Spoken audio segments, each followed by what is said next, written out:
This is the yardage book the players will be using at the Open this week, but it looks a lot different from the one that you or I would use week to week.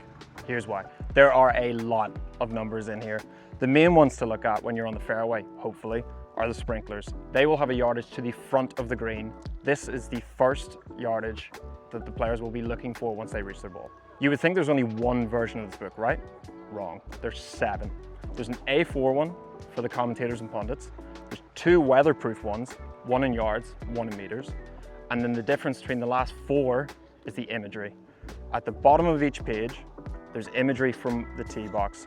One is for the players that come early, before the stands are erected, so they will have little to no infrastructure, whereas the up-to-date version that most of the players will be using this week has every bit of infrastructure that you see on the course today.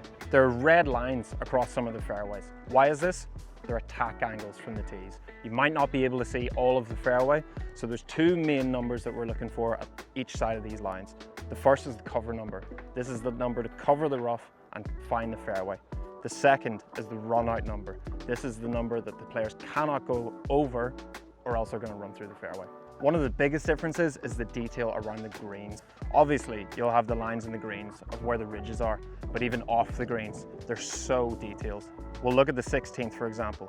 The closer the lines, the bigger the slope. So you can see the massive hill short right of Calamity Corner documented here.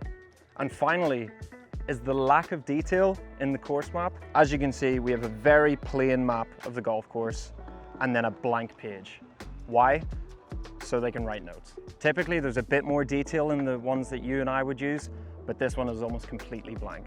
This is so players and caddies can write as many notes as they want in relation to the wind and strategy on different holes, depending on what wind that is. As you can see in my version, I've written in red arrow the typical prevailing wind here at Portrush and what holes are gettable and not.